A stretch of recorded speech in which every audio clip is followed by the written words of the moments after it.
Welcome to the Echo Tips podcast.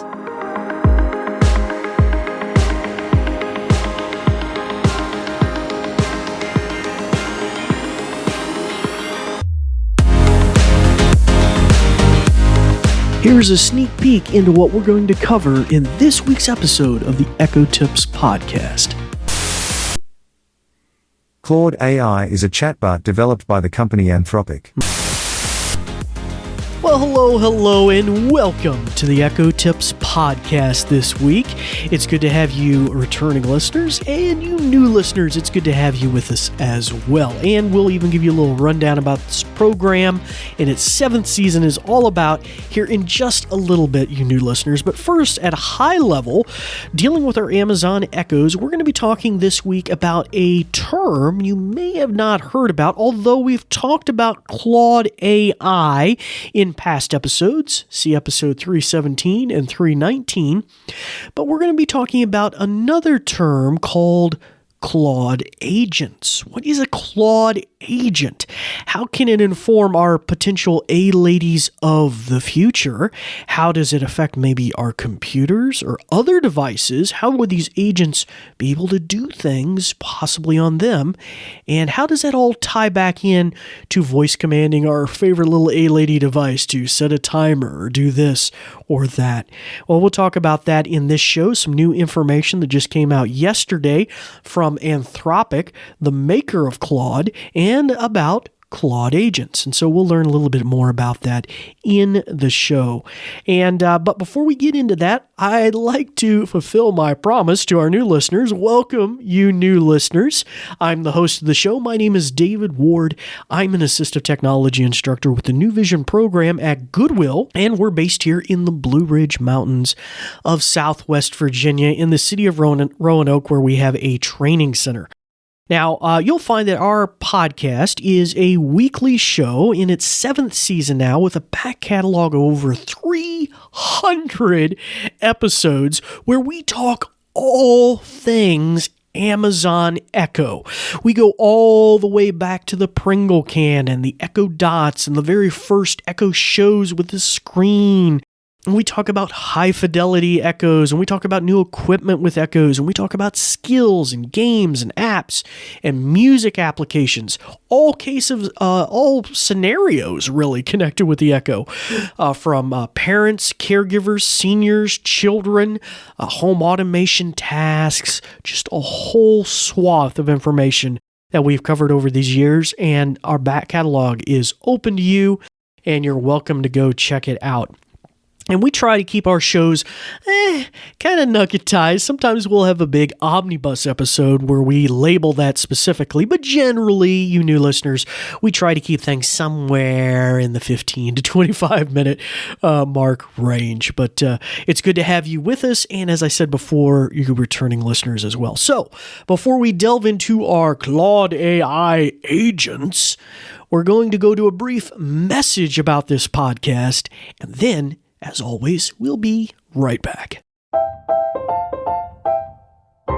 This episode is brought to you by New Vision at Goodwill Industries of the Valleys, and also made possible in part by a grant from the Virginia Board for the Blind and Vision Impaired. New Vision is a program of Goodwill that provides information services and assistive technology training to individuals with visual impairments. Goodwill Industries of the Valleys is a nonprofit organization serving Central, Southwest, and Southside Virginia. Goodwill's mission is to empower individuals, strengthen families, and inspire communities. And we thank you for listening. These shows are provided for educational purposes. This podcast may not be retransmitted, sold, or reproduced without written permission from New Vision. Well, welcome back to the show. And as I mentioned earlier, we're going to be dealing with Claude AI, and in particular, Claude Agents. So as I mentioned earlier in the show, you can go back and look at our back catalog, episode 317 and 319, and past episodes where we talk about the implications of Claude AI made by Anthropic and how Amazon has a very tight relationship with that outside company and their AI development. They've invested a lot of money in them, and according to Reuters, Amazon's internal development of their own AI for our future A-Lady devices kind of fell flat on its face.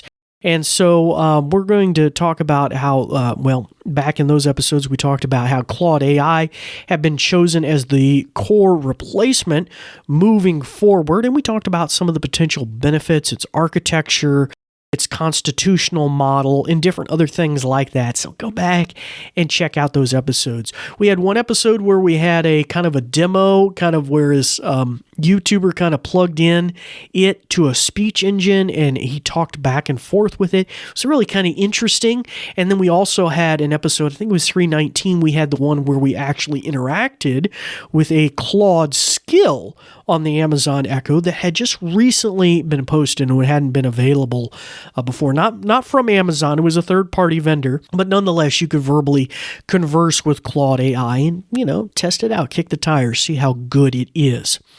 Well, there's been some new information about what's called Claude Agents and some new revisions and updates to Claude. And this may inform our A-Lady of the future. Now, first off, let me ask my Echo here. Now, I have it set to the wake word ZIGGY. So if you have an Echo in hearing distance of me that responds to that, feel free to shut its ears off. Most people use the A-Lady name, so and I typically do too. It's just I have this one set to ZIGGY right now. So I'll just ask it a little bit about Claude AI. Ziggy, tell me about Claude AI. Claude AI is a chatbot developed by the company Anthropic. It is an advanced AI service that is used to provide answers to questions and contribute to discussions, as well as build on the topics that are being discussed. Okay, that's a pretty short and succinct answer, but okay. I don't know that does a whole lot, but anyway. So dealing with this, here, let me shut its ears off. So that's the wrong button. Try this button. Okay, so dealing with Claude AI, we're going to go to one of my favorite podcasts that I listen to every day, and I'm actually a member of their Patreon, and that is Tom Merritt's Daily Tech News Show. And we're going to go to an interesting segment where he comments on this right now. Anthropic updated its Claude 3.5 Sonnet model to be able to interact with desktop computer apps.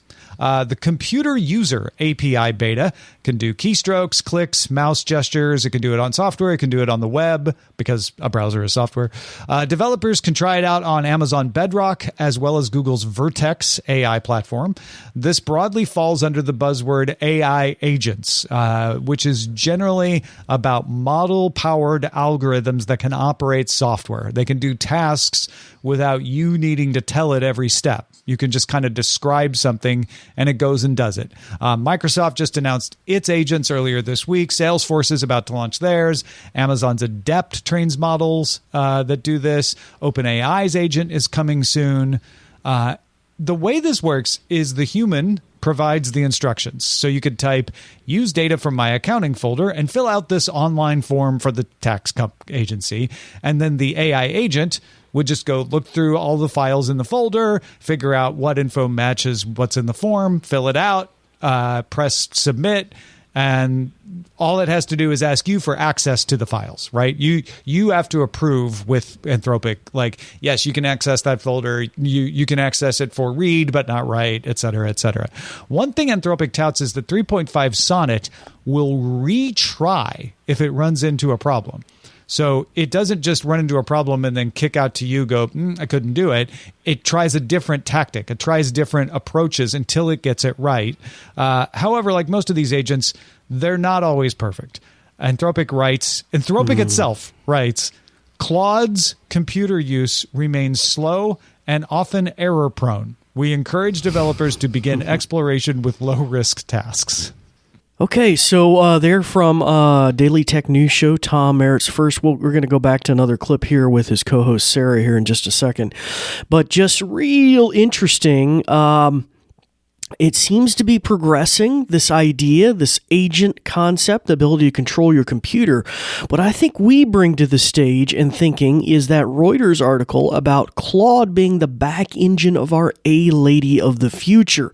It's going to be the back end. And when you meld that in with the possibility of that Claude that will be in our new A-Ladies having maybe the ability to integrate with Claude Agents, that means our A-Lady could potentially control our computer or applications on it in the future. And think about all the implications of that. Hey, find that email from my boss and forward it to so-and-so. Or take that invoice I was just looking at and send it to the accounting department. Really amazing. Now, Sarah's going to further comment on some interesting insights that she had concerning maybe accessibility and other use cases that are very much connected to what I do as an assistive technology instructor. So let's go to that now. The general pulse on how people felt about this, I saw a lot of stuff about accessibility. Mm-hmm. You know, if you're blind, if you're deaf, if you otherwise, could use a hand, something like this, even though clearly early days, Anthropic itself saying like, don't do this for anything too crazy, but, give it a try. I think that's where this really shines. Yeah, that's a really good use case for this that I didn't see in a lot of the write-ups about it, is the ability for someone, instead of having to use an alternative way of entering data or navigation, can just describe what they want.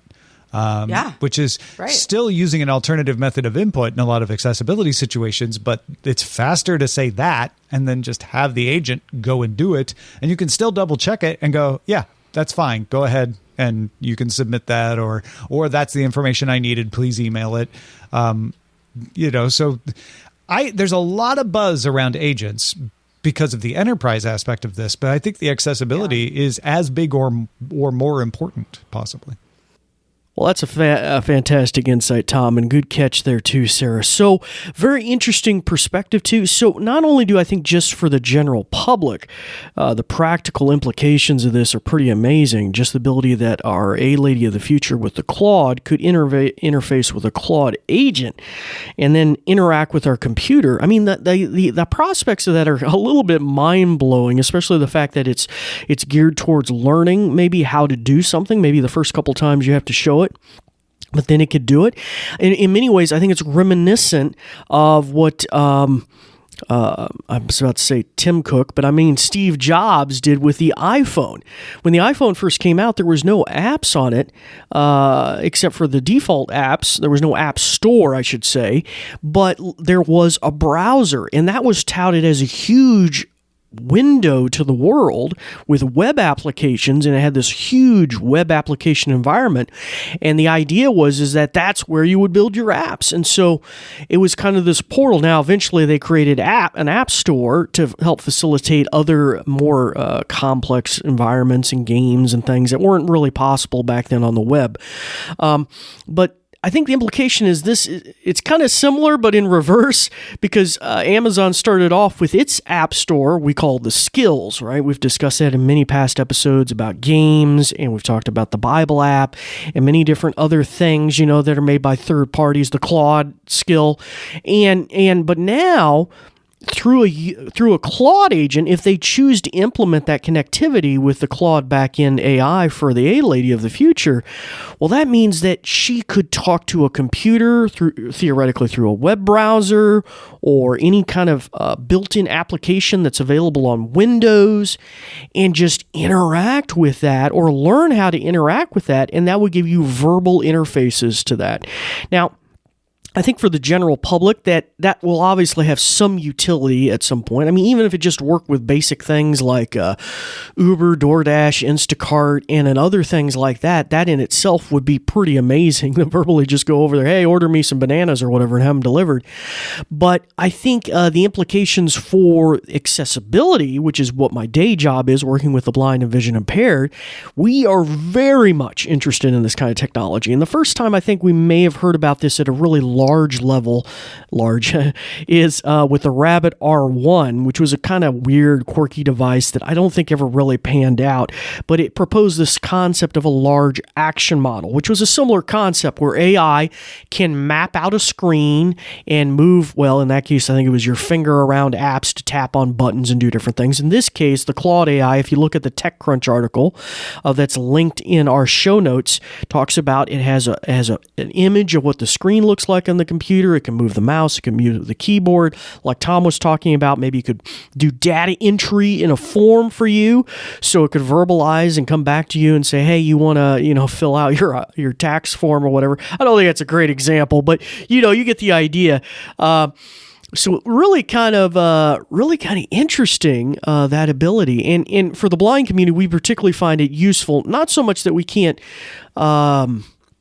do it ourselves with screen readers and the like, but I think that the trick is that we often run into accessibility boundaries or problems where that button up in the corner says log me in, but it isn't properly labeled so that our screen reader can read it. And we have to do all these kludgy tricks and scans and different things and features, and those are getting better and better by all means. But we have to do all these kludgy things to maybe try and figure out what is fundamentally maybe a visual interface. And maybe the developer did a good job, maybe they didn't do a good job. And oh my God, almost every other time somebody tweaks something, even the companies with the best intentions, and things come out and you're like, it doesn't work anymore. But if a lady could effectively have eyes and put them on the situation and interact and tell you, now maybe not only tell you where the button is, but actually click it for you or activate it or go through a form that's maybe not properly labeled. Is this my last name field or my first name field? And be able to perceive all of that and go through it and say, would you like me to put your first name in? Yes. Would you like to put me your last name? Yes. And verbally do that with a assistant. That's interfaced with Claude, and Claude is talking to these Claude agents. That's really kind of mind-boggling. In many respects, I would say it opens up what a voice assistant can do, just not to its skills that are made by third parties or its native capabilities, like how long did it take to add Spotify or how long did it take to add, Apple Music, but the ability to just control it through a computer or even a computer's web browser, which pretty much opens up a whole giant piece of the world to you, is phenomenal concept. A really phenomenal concept. And so anyway, I think this is very interesting. We're going to have to keep our eye on how these things I think it has powerful implications for anybody that uses an Amazon Echo, but especially for those with different types of disabilities, vision impairments, low vision, blind, dyslexic, any kind of print impairment, obviously, where we're trying to interact with the user interface. But I think, ultimately, maybe other disabilities as well that would make it difficult to use those types of interfaces, where a verbal interface could be very useful. It's a pretty exciting time to be observing all of this technology. I mean, we really may be getting the Captain Kirk, the Picard, the Geordi LaForge talking to the computer, getting it to do certain things, scenarios, and just not cutesy stuff like playing music or heading alarms, but really some practical, amazing daily operation kind of stuff. And the potential for not having to have a skill or an app to do it. If your computer can do it, well, then you can teach your A-Lady to interact potentially with your computer and do it. That would be really amazing. All right, well, that will sum things up today, and I want to say a deep thanks to the Daily Tech News Show with Tom Merritt. That was episode 4880. We thank the Daily Tech News Show crew and licensing that under Creative Commons so we could kind of cut out a little clip and share that with you. By all means, go out back and check that out. You'll find attribution and additional links to the show and to the license in our show notes. But we really thank you guys for that amazing kind of dipping our toes into that and exposing to us. And now when we meld that with the other things we're learning about Claude and the A-Lady of the future, wow. Pretty amazing. If you have any thoughts or suggestions for me in a future episode, you can reach out to us on Facebook or Twitter, now known as X, at Goodwill Industries of the Valleys. And you can even send an old-fashioned email to info@goodwillvalleys.com. That's valleys with an S. And just in the comments, in either of those cases, the post or the subject line, I just mention the New Vision program at Goodwill or the Echo Tips podcast. And that way that message will be directed to me. But until next time, it's time to turn the ears of your Echo back on, start practicing some of the many, many things that you've learned. And if you have any thoughts or feedback about this kind of content, by all means, reach out to us at those points as well. We'd love to hear some of your thoughts about how this could be really practical for you or your family or others. But like I said, until next time, turn the ears back on your Echo. Start practicing some of the many things you've learned. I'm David Ward for the New Vision program, and we do thank you for listening. This episode is brought to you by New Vision at Goodwill Industries of the Valleys, and also made possible in part by a grant from the Virginia Board for the Blind and Vision Impaired. New Vision is a program of Goodwill that provides information services and assistive technology training to individuals with visual impairments.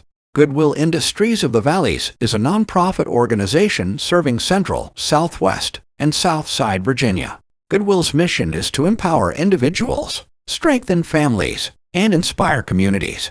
And we thank you for listening. These shows are provided for educational purposes. This podcast may not be retransmitted, sold, or reproduced without written permission from New Vision.